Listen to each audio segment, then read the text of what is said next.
Welcome to Camp Constitution Radio with your host, Hal Shurtleff. This show is heard on WBCQ The Planet every Monday night at 7:30 Eastern Standard Time. And it is also rebroadcast on IPMNation.org. And the show, I think, is rebroadcast at 1 p.m. Eastern Standard Time. It is based out of Concord, New Hampshire. They changed the time. It used to be 4 o'clock, and they changed the times, but we're glad that they have us on. And this Camp Constitution Radio is brought to you by Camp Constitution, which, among other things, runs a week-long family camp. This year's camp is as it's always been, in beautiful Ringe, New Hampshire, at Toanippie Christian Retreat Center. The camp runs from July 10th to the 17th, and we are very pleased that Mrs. Chris Ann Hall is returning for her third year and give us some classes. Mr. John McManus will also be on hand, and many other fine instructors, and all kinds of great activity, a lot of fun. We're going to be taking an all-day field trip to Lexington Green, Lexington, Massachusetts, and the Concord Bridge. We have local historian Tom Moore to narrate the events, and we'll probably take a trip to the Buckman Tavern, where the Lexington Minutemen muster prior to running on the green. That's where they congregated, and the Hancock Clark House, the home of Jonas Clark, the member of the Black Robe Regiment.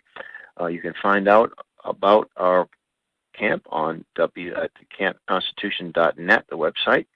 And I know this show was heard in actually all over the world, but you're thinking, oh, it's New Hampshire's a long way to go. Well, while we can't guarantee you a carpool, we'll do our best to help get you there.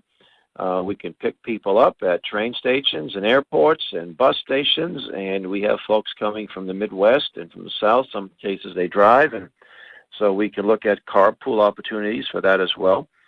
And we're expecting a guest to call in, Mrs. Jessica Vaughn of the Center for I almost said Center for Constitutional Studies, but Center for Immigration Studies. And immigration issue, of course, it's an important issue. It's been a issue on a lot of people's minds.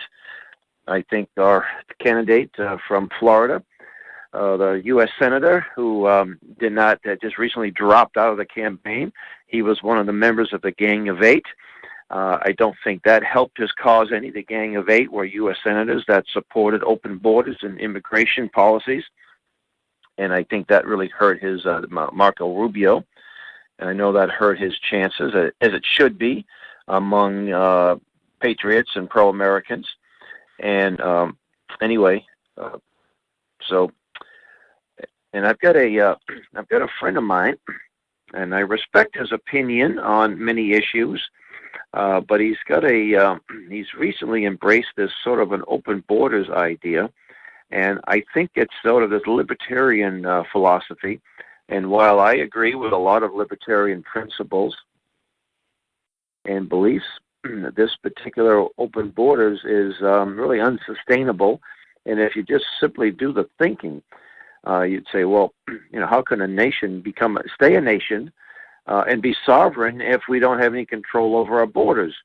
I have the opinion that the immigration policy should be based on what's best for the American people, the American citizens.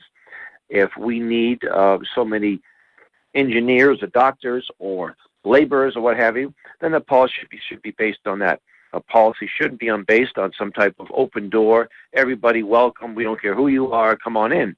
We have been historically the most generous nation when it comes to immigration in the history of the world, folks. About 1 million every year come from all over the world to come here legally. And I'm actually of the opinion I think we have too many people here legally, especially when the job opportunities for Americans isn't what it should be.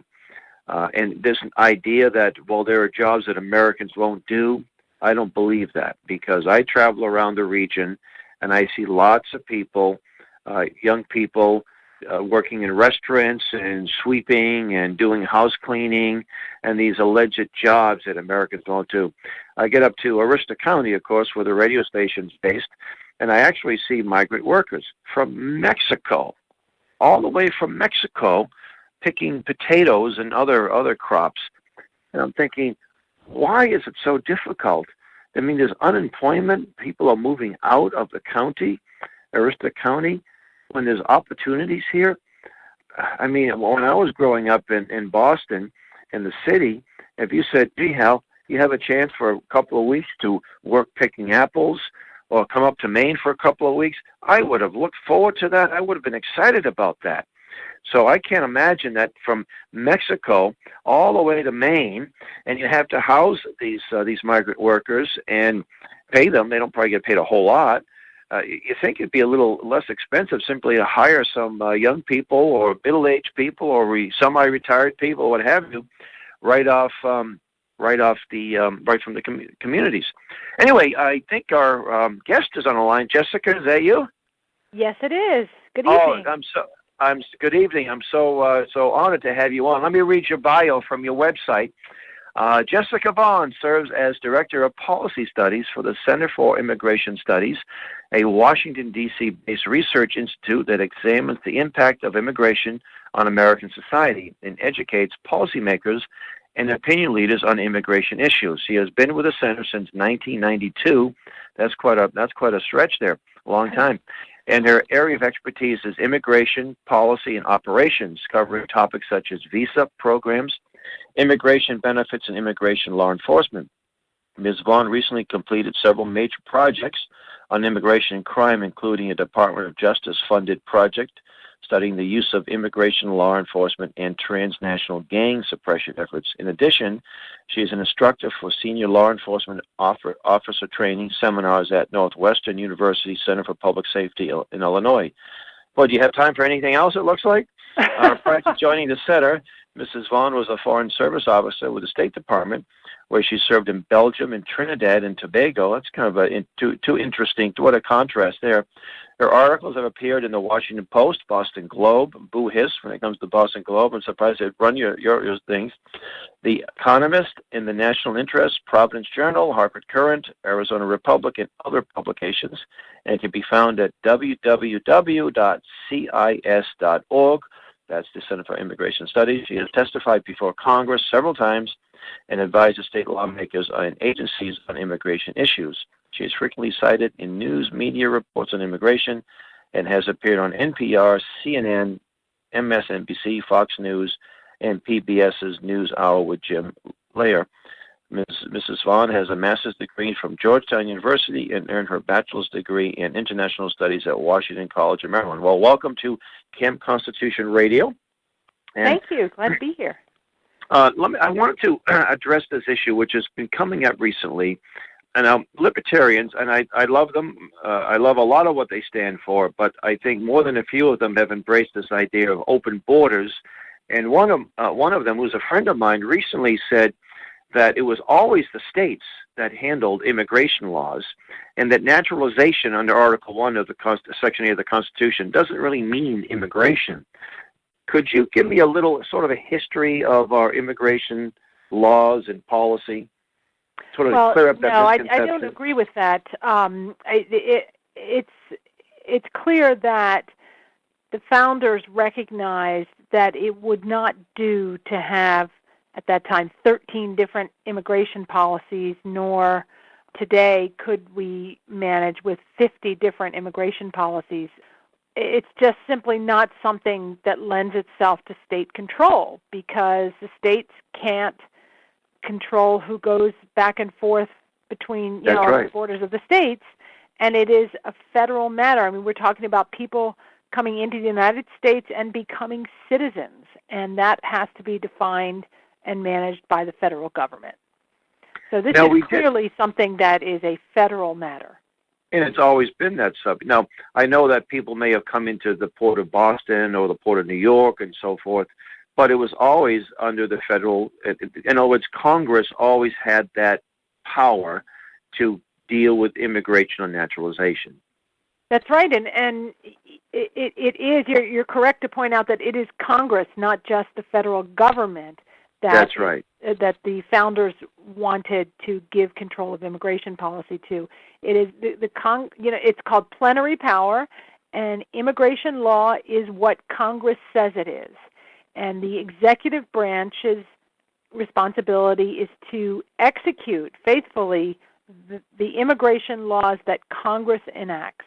And it's not up to the judicial branch to make decisions about who can, be admitted as an immigrant or, other similar matters. It's, the immigration law is what Congress says it is.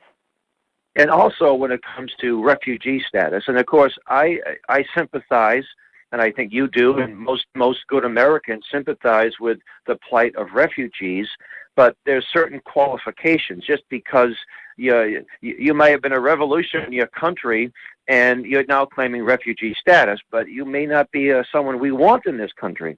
There are laws. I know Congress has made laws defining things like that. I think of young Elian Gonzalez. Now, it was interesting that he most likely qualified for immigration for refugee status. His poor mother died on a raft, a leaky raft, coming over here, and he had people to take care of him. Yet all of a sudden, the Clinton administration had all of a sudden become guardians of the Constitution, and he needs to go back with his father, of course, into the hands of Fidel Castro. And you remember the boat lift in Cuba back in the early '80s.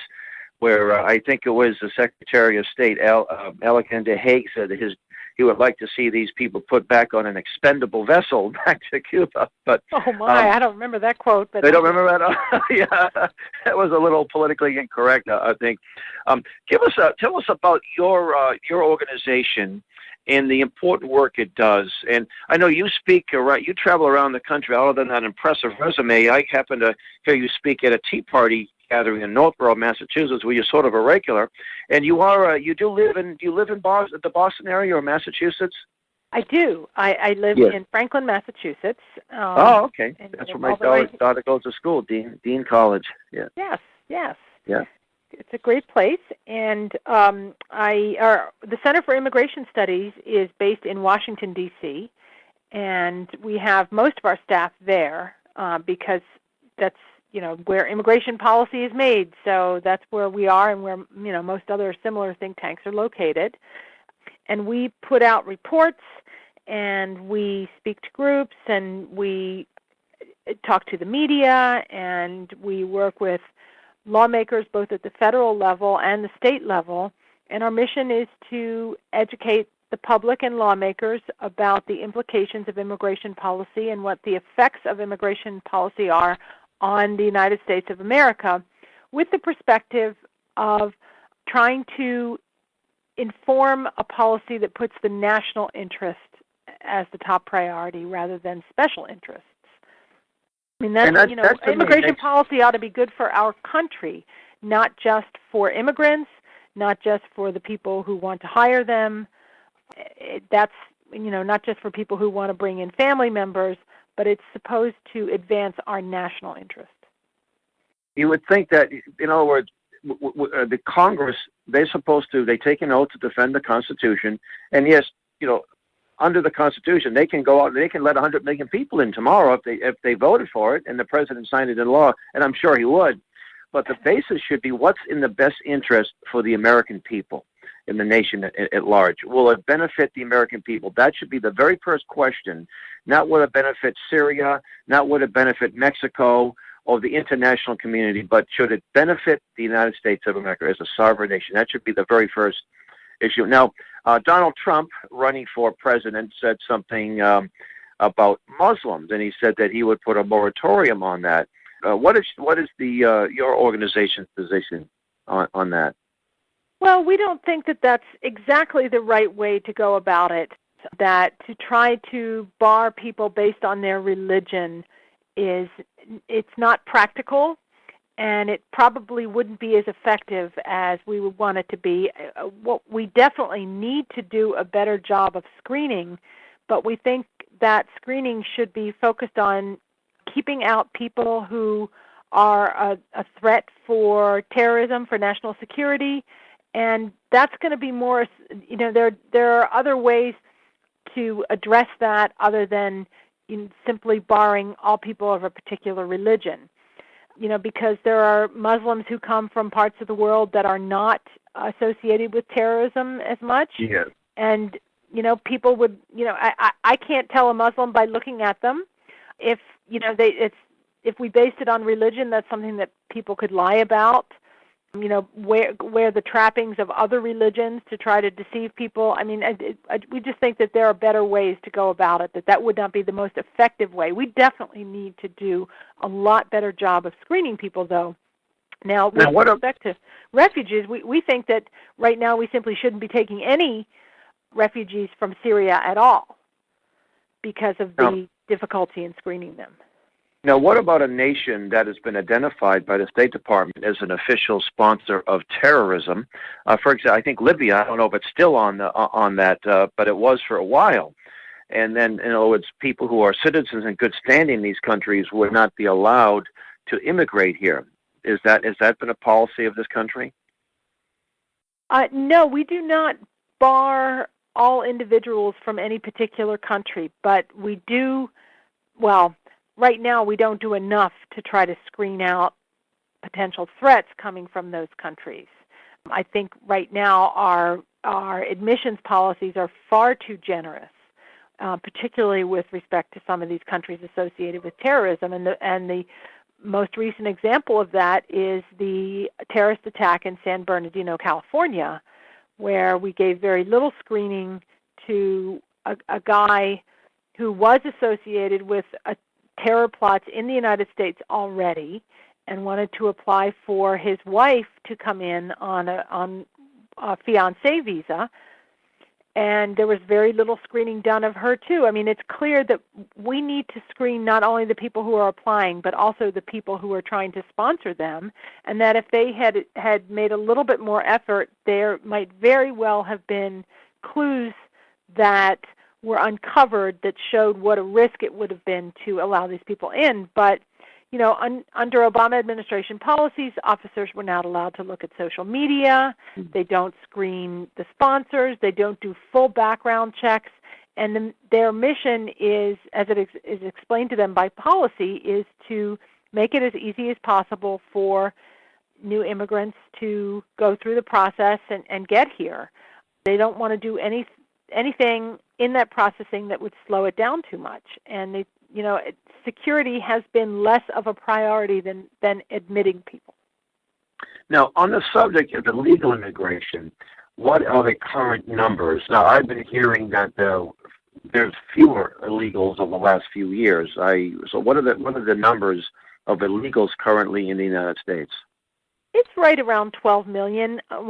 We put out reports on this. I have a colleague who does the population analysis, and he puts out studies. He uses Census Bureau data and other sources to come up with an estimate of how many people are here illegally in the United States. Now, obviously, people here illegally don't, always fill out a census form, so he adjusts for an undercount, but you'd be surprised how many of them do fill out a census form because state and local governments really want to count every person living in their jurisdiction because a lot of federal money is based on that. So, you can get to a pretty good point and know how many people are there, and then we use other ways to filter out who's here illegally. And our estimates are very, very close to what the Department of Homeland Security has done with far better data than we have access to. And also some other kind of pro-immigration think tanks have a similar estimate. So we think it's probably about as accurate as we can get. But, it's interesting. The numbers have not been going down. They have been pretty steady for the last several years. They were going down from about 2007 to 2009 because at that time the Bush administration had really stepped up enforcement, and a number of state governments had enacted pretty tough state laws to help with immigration enforcement, and the economy was not good. So all those three factors together meant that there were, people were leaving on their own as well as being deported. So, size of the illegal population did drop for, I think, the first time probably in very many decades. But then under Obama administration policies, they put the brakes on deportations, and so the population has stabilized, even though the economy hasn't really recovered.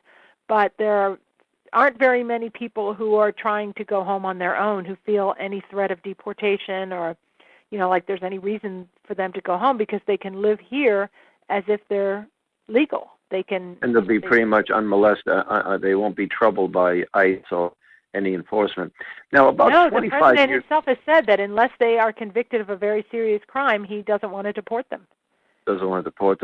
Now, living in Greater Boston, living in the city of Boston all my life, except the time I was in the service, I up until about 20, even 15 years ago, it didn't seem to be a big issue in Boston. But maybe over the last 10 years, we see more evidence of illegal immigration and crimes committed by illegal aliens and so forth. Where would be the largest, with your organization, where would they determine the largest percentage of illegal aliens? Is it California, Southern California? California has the largest population and probably the largest percentage as well. The other top states are Texas, Florida, New York, and Illinois. And then, surprisingly, Georgia and North Carolina also have very large numbers. It is surprising. You think states like North Carolina, but is it because the state government is just very lax and not really doing anything to enforce or making an effort to make it hard for illegals to come into the state? Actually, those two states have among the toughest laws in the country for state governments to help. Really? But I believe there are a couple reasons. One is that their economies were very strong and there were jobs to be had. And secondly, the cost of living there is less than in many other parts of the country, certainly less than California and New York, Chicago and places like that.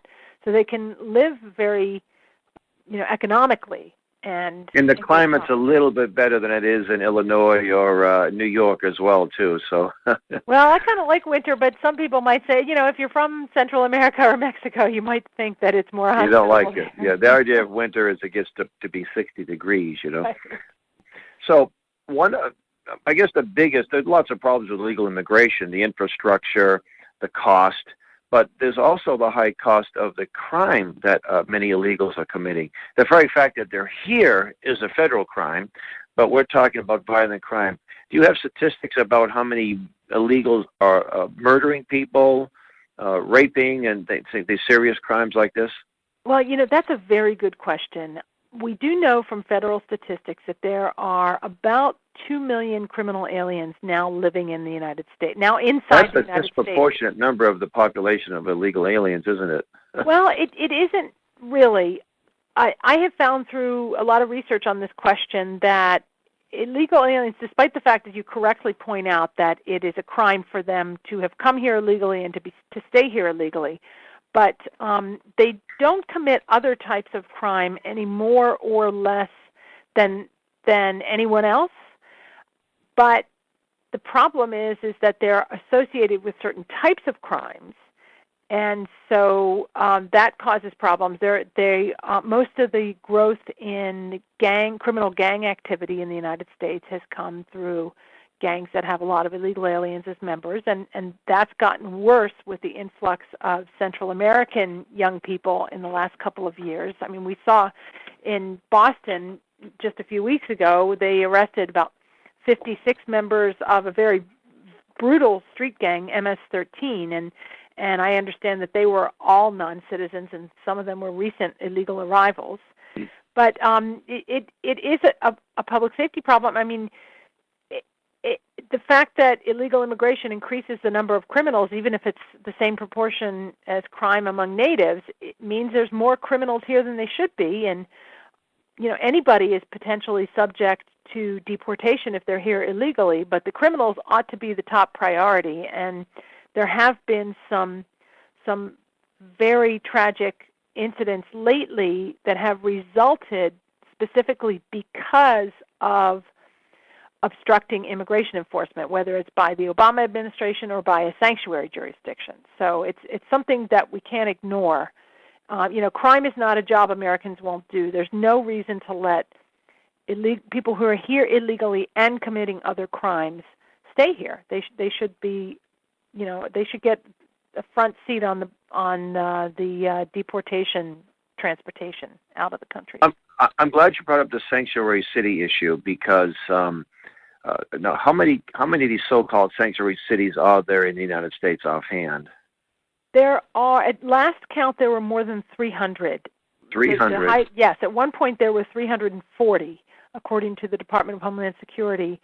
Some jurisdictions have dropped those sanctuary policies for various reasons, mostly because it was resulting in too many criminals being released back into our communities instead of deported. But now the Department of Homeland Security has kind of clammed up on what the exact number is. So if I'm a mayor or a member of the city council, usually they pass some type of resolution declaring themselves to be sanctuary cities, saying that they will illegal aliens are welcome here. Last time I understood, isn't that a crime? Isn't that a criminal offense? It can be, yes. It's one thing to just sort of say, oh, well, we're welcoming of immigrants. That's fine. That's a political statement, really, more than anything else. But there are jurisdictions, some of them here in Massachusetts, including the cities of Cambridge and Somerville, and even the city of Boston has a kind of mild sanctuary policy, but it is a sanctuary policy. If they obstruct communication between local officers and ICE, for example, by telling local police that they cannot turn someone over to ICE if they discover someone they arrest is here illegally, that's a sanctuary policy, and that's in violation of federal law. If they ignore ICE detainers, when ICE gets a notification that a criminal alien has been arrested, somebody who's here illegally is in local custody for local crimes, they'll send what's called a detainer to that jurisdiction and say that they want them to hold them until they can, pick them up at the end of their sentence. If a local sheriff refuses that communication, that's a sanctuary policy because they're deliberately shielding an illegal alien from deportation, and that's in violation of federal law. We just have a few minutes left. I want to ask you, do you recall the police chief of New Ipswich, New Hampshire? Yes, I do. Do you recall that? I got a chance to meet him, and that was a very interesting angle. He arrested him for trespassing. We got another minute, just elaborate on that, and then you can just have let the listeners know where they can find information about your organization and maybe have you speak to their group or someone from your group. Yeah, that was a creative approach. He charged them with the local crime of trespassing because they had no permission to be there and wanted to prosecute them, and then they would have been subject to deportation. But, the whole industry of illegal alien advocacy groups lawyered them up, and the Mexican government got involved and paid for their attorneys, as I recall, to try to get the charges dismissed from the local courts, and, surprise, a judge went along with it. But, the thing is that, we talked about how it's a federal issue, but the cost of illegal immigration falls mainly on state and local taxpayers. And that's why it's a good thing for state and local governments to do what they can to discourage illegal settlement and to help the federal government enforce immigration laws for that very reason. It's the local communities that suffer. So where can people find out about your organization, and if and maybe a phone number you'd like to give that out too? Sure. Our website is www.cis.org, and all of our material is on there. I hope people will take advantage of that. I'm on Twitter at Jessica V_CIS. The phone number of our office is area code 202-466-8185. Thank you for being on. God bless you and your efforts, and thank you for listening. Camp Constitution Radio on WBCQ The Planet. Thank you.